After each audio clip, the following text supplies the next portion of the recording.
All right, honey, today we're going to talk about growing your business into bankruptcy. Boy, that sounds like a mouthful there.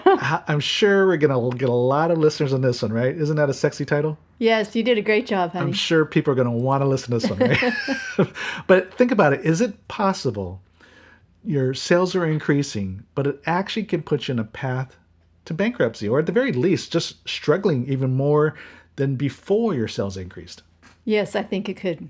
Definitely. Well, that's only because you have personal knowledge. Well, yeah, because I've seen it. Yeah, we've seen it. And I mean, I know growing up, your dad was probably doing something similar in their business. But even now, what we're doing with a lot of the clients that we have, I mean, a lot of them, that's what they're facing. And that's what we're helping them try to fix. Because, as you know, a lot of people think, a lot of business owners think that the key, the solution to their financial woes in the business is by just generating more sales. Because I think we don't know what else to do. So we just figure we got to put more time in and more grind. Yeah. And so, but think about this. I mean, if you're already a business owner that's struggling and you're wearing a lot of hats and all that, and the staff are already under a lot of pressure trying to, increase sales. And then when you get more sales, that means more customers. And also there's potentially more problems. I mean, just basic customer service issues to deal with, right? So you're actually going to increase the workload on top of what you're already doing. And then that can't help but spill over into your family time. Well, yeah, because what's going to happen? There's no balance. You're going to just be working more, right? Right. You're never going to be home. Yeah. So we're going to tackle this issue today and really giving the warning signs, before you go into bankruptcy. And so definitely things can be fixed before you get to that point. And so we want to give you some warning signs and then a few solutions on how to really grow well. How's that? Maybe that should be the title. I like it. So anyways, ready for this, honey? I'm ready. All right, let's get to it. Welcome to the Power Up Your Marriage and Business podcast. We're your hosts, Robert and Kaylee Fukui. I know we're supposed to say we created this podcast for you, but we really created this for us. Because one of the power struggles we witnessed growing up and now dealing with in the present is balancing the needs of the business with priorities of marriage. Does this sound familiar? As children of entrepreneurs, we're often on the receiving end of that struggle. Parents worked so hard to provide that they did not have time for us. We realized it wasn't their fault. They did only what they knew. But not wanting to repeat the past, we've been intentional about building a business that we run as opposed to it running us. Every day we fight to keep the priorities the priority: faith, family, and finance, or the business. Some think it's impossible, but we say it's possible. You just need to challenge the false belief that a successful business only comes at the sacrifice of your family. It doesn't have to happen that way, and we know we're not the only couple to think this way and achieve it. If you listen to some of our past episodes and tune in for future ones, you will hear from some amazing marriage experts and entrepreneur couples that have been able to build a thriving marriage and prosperous business at the same time. So that's why we created this podcast, to be in the front row and hear from others that have gone before us. And from time to time, we'll share what has worked for us as well. But we know there's more to learn and want to take you along for the ride with us. We may never get it perfect, but with intention, we can all build a thriving marriage and prosperous business. So thank you for listening. Sit back, get comfortable, and let's power up your marriage and business.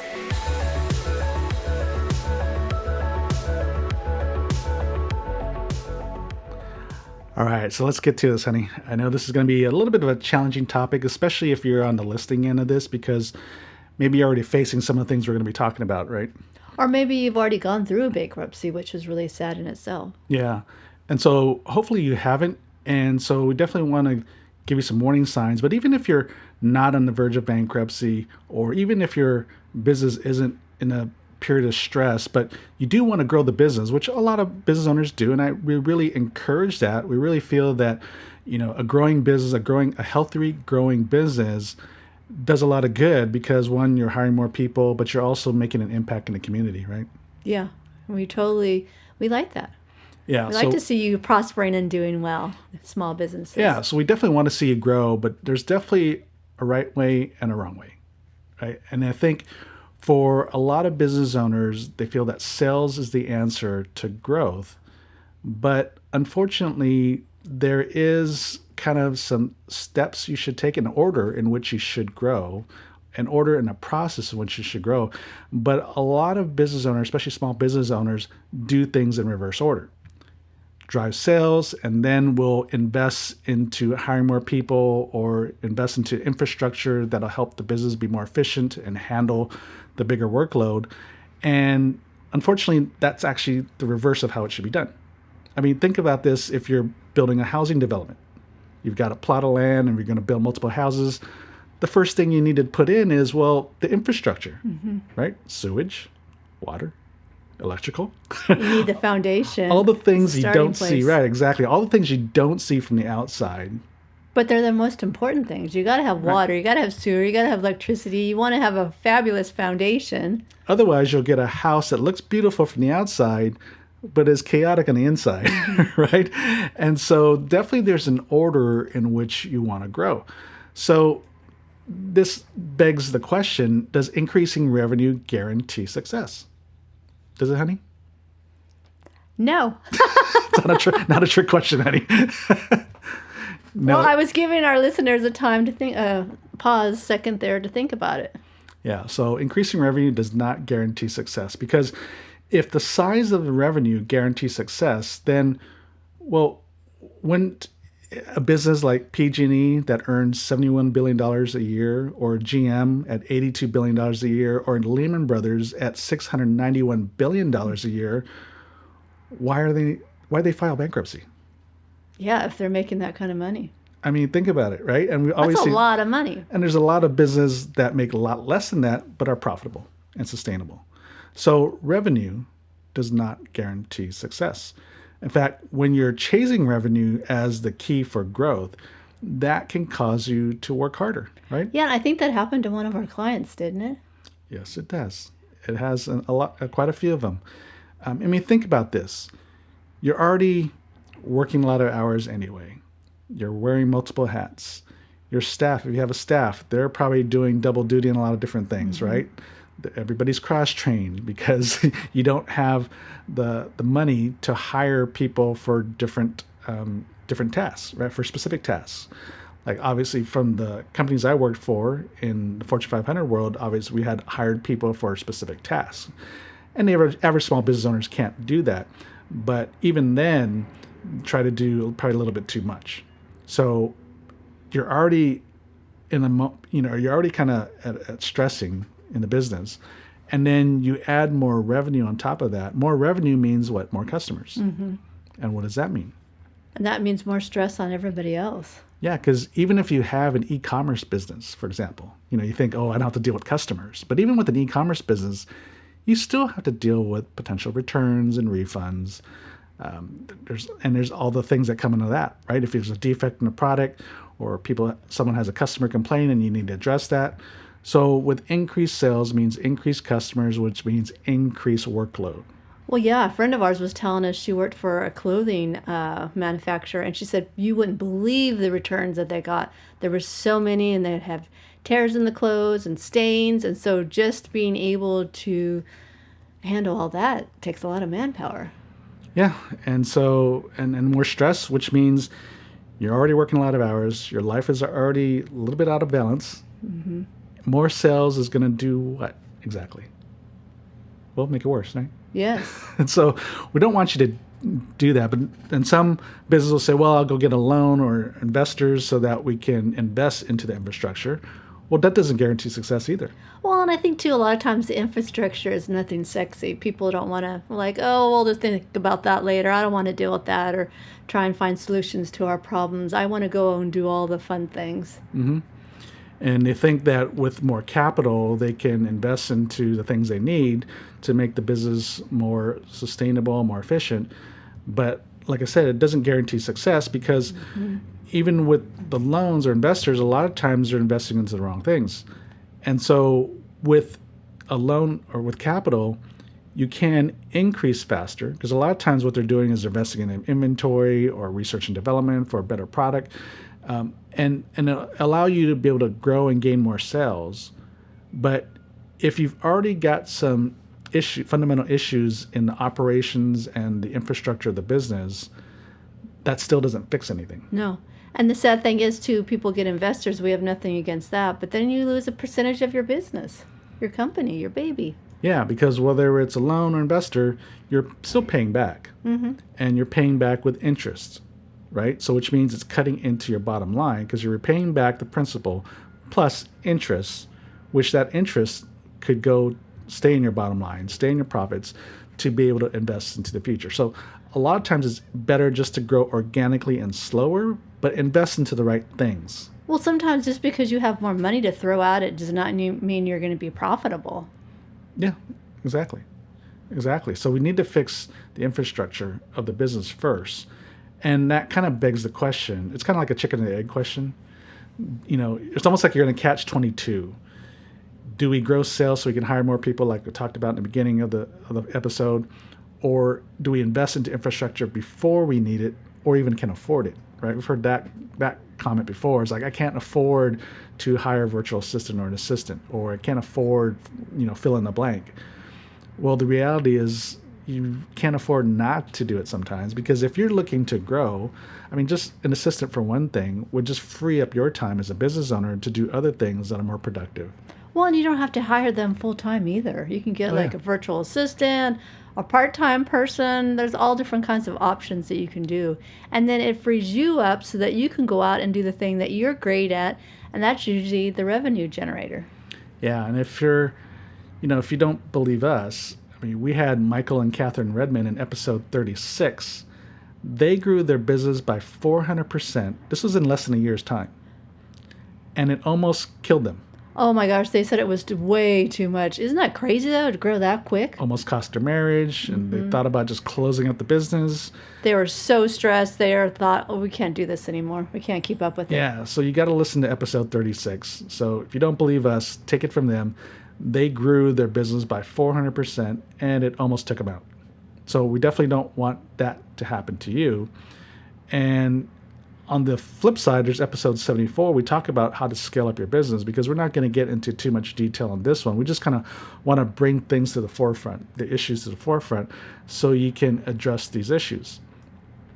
Because increased sales, like I said, will just increase the workload, increase the stress.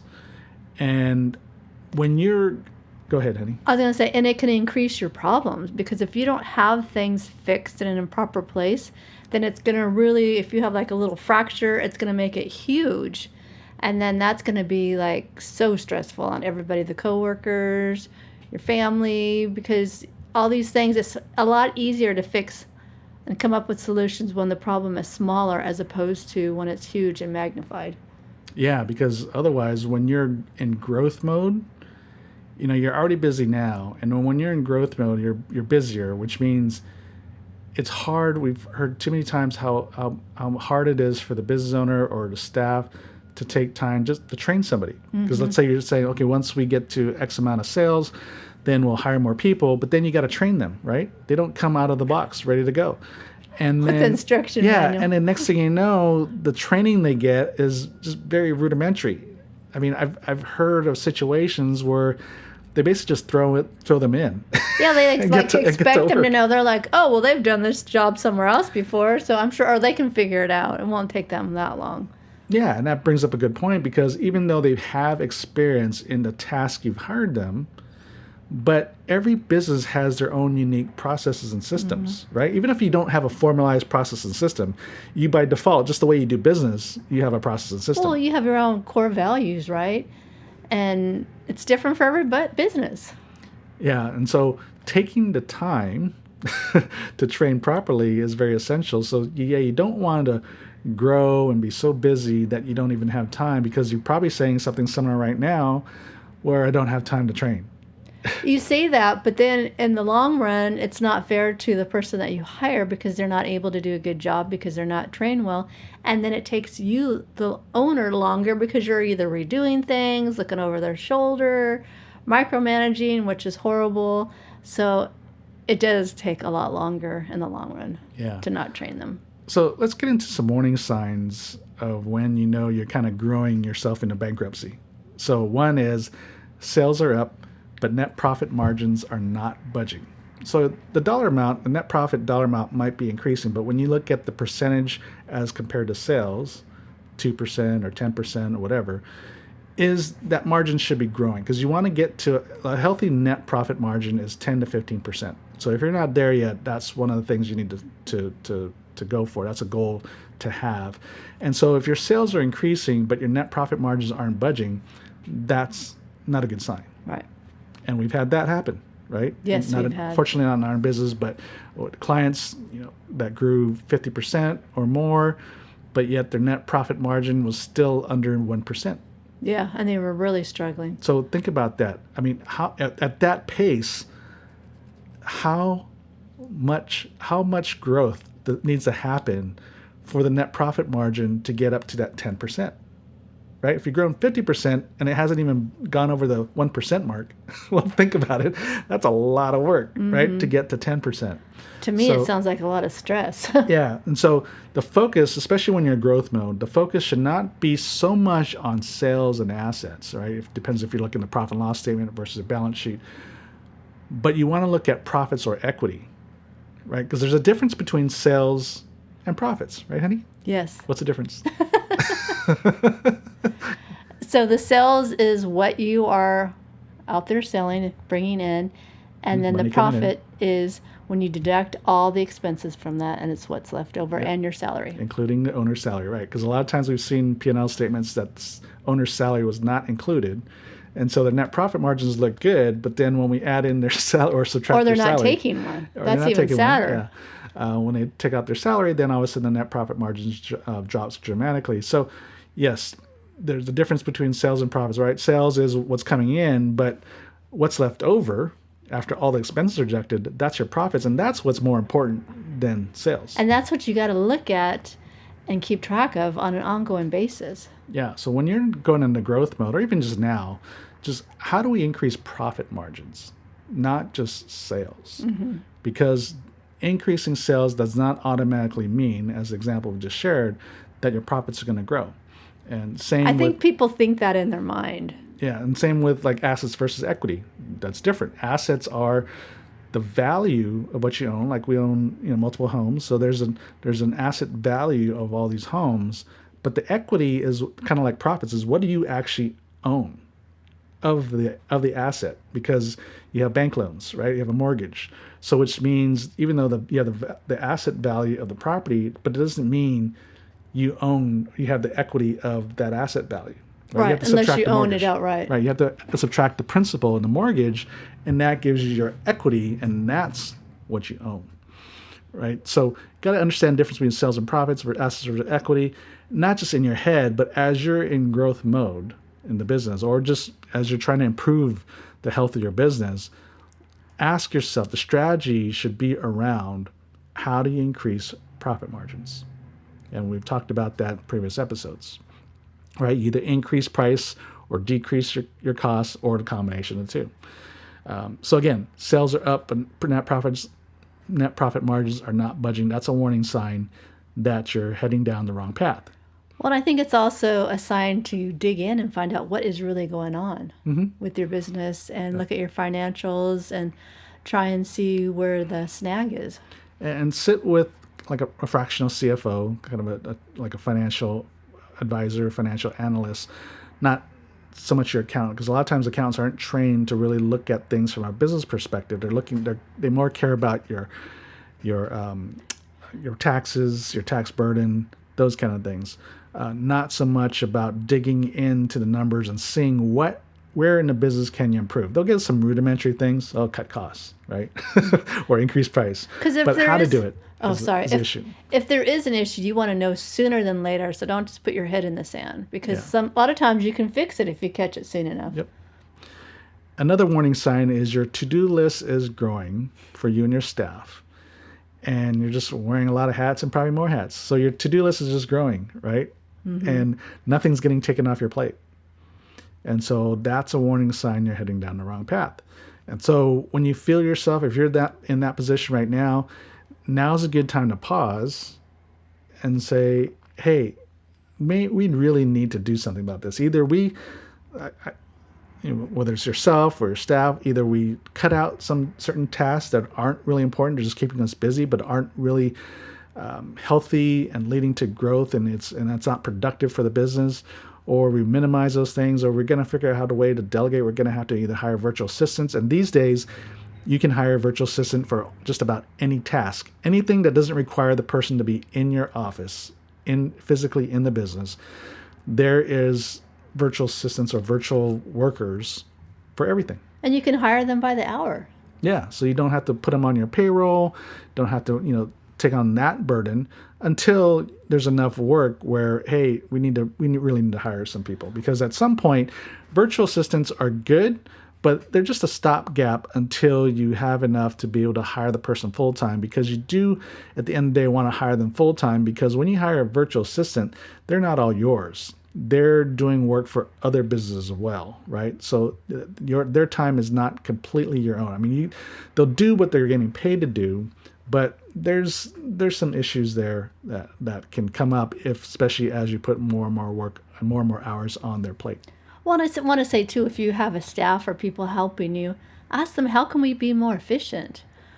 How can we do things that are better with our time? They might have some ideas. What do you think we can let go of at this time? Put a pause on it. Yeah. Yeah, so you might hire a virtual assistant just for that, to really assess the workload of the business. And that leads to, again, if your to-do list is growing, that means you're spending more time in the business. Mm-hmm. So if you can't face the fact that your to-do list is growing, just look at how much more time you're spending in the business. And even if you're not spending time actually in the business, what about just thinking about it all the time? Right? Yeah, that gets kind of wearing after a while. You're at home. You're not really present. Mm-hmm. You're not home. It's the weekend. You're on vacation. And you're still thinking about business, or you're texting, you're emailing, right? Mm-hmm. Maybe you're even taking phone calls. I'm sure your spouse and your kids don't like it. I'm sure they don't. And speaking of kids, they're pretty smart, no matter how young they are. They know what's going on. They know what's going on. They know that daddy or mommy is not present. They're thinking about business. And they're quite resentful, even though they might be in a corner, keeping themselves company and entertained and playing, even on Nintendo, or maybe they got your smartphone that you gave them so they be quiet. Even when even though they're busy, consumed doing something else, it doesn't mean they don't realize what's going on. Yeah, I remember my nephew said to my sister, she was multitasking, and he said, "Mom, I just want you to listen to me with your face." Yeah, so never forgot that. And so we use that quote quite a bit, because it's so real, and you don't realize a lot of times, because we're so busy, we're not even noticing what our kids notice, right? And that leads to little time for rest, because even though you are off on the weekend, but if you're consumed with business in your head, you're still not resting. Well, and it's so hard on your body. It takes all your energy, and you just feel lethargic sometimes, and sometimes you're putting on weight. You're just not feeling great because that's consumed your whole life. Yeah, so it's definitely not good for your physical body, your mental, emotional, and spiritual, your body. So yeah, rest is so important. We don't give enough weight to how important rest is. And if you've listened to our podcast long enough, then we've talked about this quite a bit, because people still don't get it sometimes, mm-hmm. right? And there's a lot of research on the benefits of rest from both your physical needs, mental, emotional, and spiritual needs. And when you don't get the proper amount of rest, I'm crabby. That happens. You heard it here first. And yeah, your body breaks down. And at some point, your body's going to tap out and say, no more. We've had a couple clients like that. They're on the verge of breakdown. Exhaustion. And young, not even 40 yet. So it's not only for those old guys this happens, it's even for the younger ones, right? So listen to your body. You need to get rest. And then if you break down, then you can't work very effectively, that's for sure, mm-hmm. right? Even if you still go physically into work, you're not as effective. Yeah, you're just emotionally not thinking as well, clearly, and able to do all the things you were able to do before. And another warning sign out there is these little things are falling through the cracks. There's customer service issues, there are more mistakes, more returns. There's more and more customer service issues, and it's not just because of pure volume increase, but you'll notice as a percentage to sales, your customer service issues go up or your mistakes go up. There's a lot of stuff that starts falling through the cracks when you're not maintaining a healthy balance of growth and also improving the infrastructure of the business to support that growth. Well, and I think the other thing too is the employees. A lot of times they're not happy with what's going on, and they've been working so much and the stress is so high, and just you can feel that energy when you walk in, and so they're like, oh my gosh, I can't take this job anymore, thinking of leaving. Yeah, and then that's not good, because we've seen that too, because if they do leave, then guess what? You're in a world of hurt. Right? I mean, you can't afford for anyone to leave in your current situation when you're already running around wearing multiple hats, your staff's wearing multiple hats. So one person leaving or even going on vacation, I mean, that's another warning sign. You or your staff's going on vacation, you're already dreading it, right? And we've seen that happen when the owners are almost dreading going on vacation because they know they're probably going to get phone calls and texts. And even if they don't, when they get back, they're going to come back to a mess that they have to clean up. And then if someone goes on vacation, that means you got to fill in, or your other staff members got to fill in, and they're more stress because now people are doing double duty. That's just not a good sign. No, mistakes happen a lot more often, like you said. Yeah. So that definitely shows that you're understaffed, right? So how do we grow in a healthy way? So the first thing is, we've talked about this before, automate, delegate, eliminate. What do you think of all the things that you're doing and your staff is doing? Do this for the staff as well. Assess what are things that you can automate better, which means, yes, you might have to pay for some additional software or maybe even hardware. But let's start with something cheap and easy, right? Or learn something new. And sometimes it's not as hard as you think it's going to be to learn the new technology when you see all the time it's saving you. Yeah, we were just talking to one of our clients about a scheduling software called Asana, which is a very popular one. It helps you manage projects, with the team, and also kind of minimizes the email inbox, because the email is not sorted very clean, right? But in something like Asana, you can have specific projects and people assigned to those projects and assign things, and everything's all in a folder, so to speak. So you're not having to re-scroll through emails. What's for me, what's not for me. Is this important? Should I know? Do I need to take action on this? Do I not? Take action? And all those things are kind of incorporated into it, right? So it really streamlines the communication process and eliminates or minimizes some of the communication gaps, which when there's communication gaps means there's mistakes, which means there's more time and money put into fixing mistakes. Right? Well, and you were saying the other day, it organizes things so you can find your emails a lot easier. You're not going through, I know I've done this, going through 101 million emails trying to find that one and wrecking your mind. And it's not emails, it's on a total separate system. But what it is you've got messages going through about a specific project. So when you go to that folder for the project, you see what's assigned to you. What do I need to know versus what's general information? There's another little window for that.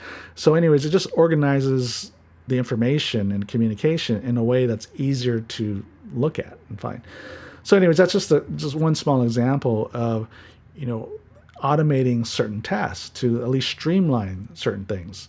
And then what do you need to delegate more? Because maybe there's someone on a team that you can delegate something to them that is kind of in their sweet spot of work. And again, start to consider, do I have a virtual assistant for 5 to 10 hours a week? That's not huge. It won't cost you that much money because virtual assistants are relatively inexpensive. But think about just 5 hours a week. What about that extra 5 hours a week that you get back? What would you do with that? Right? What is the productive activity that you can put that additional 5 hours a week into? Or just by the pure fact of just going home, having more 5 hours a week of just additional time back. Not even so you can refocus on doing different work, but just even getting that time back, 5 hours a week. Sure, the family would love to have you That's home. almost a full workday. Yeah. I mean, that's almost a full workday, right? So that's good. And then what do you just eliminate? There's so many things. I think if you're honest, I do this periodically, is assess my workload. Where am I spending my time? And what are the things do I keep doing?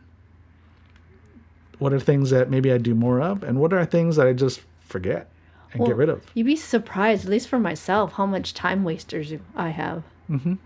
And you get so caught up into it and it distracts yourself. And then you're like, oh my gosh, you look up and it's like an hour later.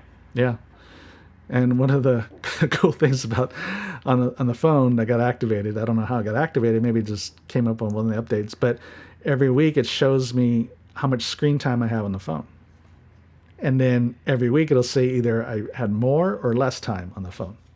So I'm like, oh, okay, that's cool. And so now my goal is every week you just chip away at it to get less and less screen time, which means I become more cognizant when I'm opening my phone.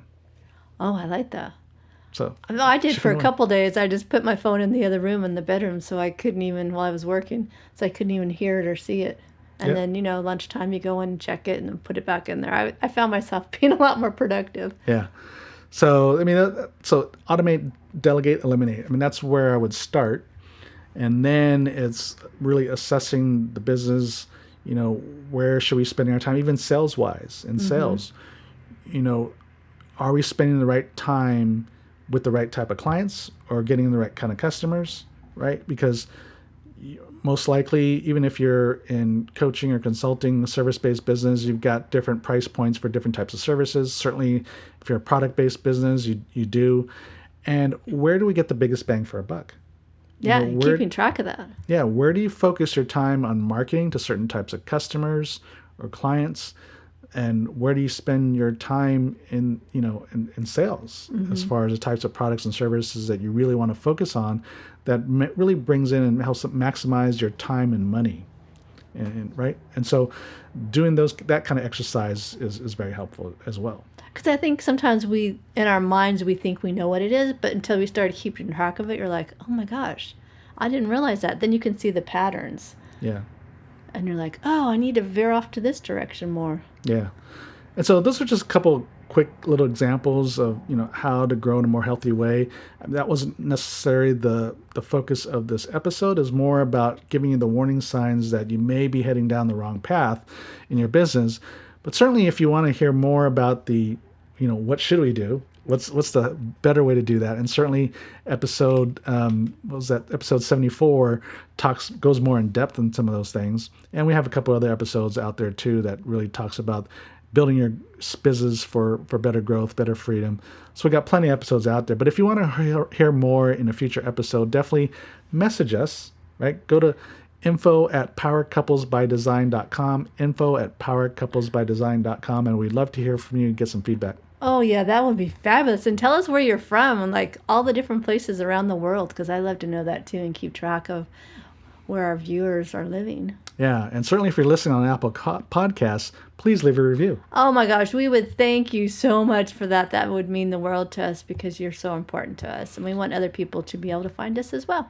Yeah, so if this episode was helpful for you, then please share this. And of course, again, leave a review if the podcast player you're listening with allows you to do that.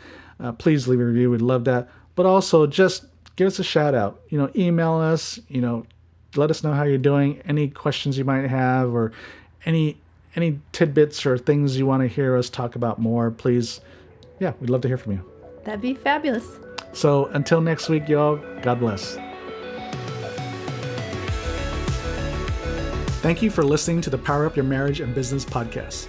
If you found this episode to be valuable, please leave a rating and share it with an entrepreneur couple you know.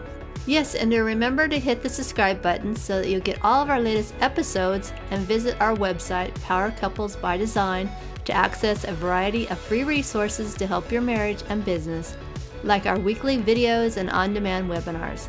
And don't forget to download our free 8-step guide that you can find on our homepage to help your marriage and business thrive. We're here to help you build a thriving marriage and a prosperous business. God bless your marriage and business. See you next week.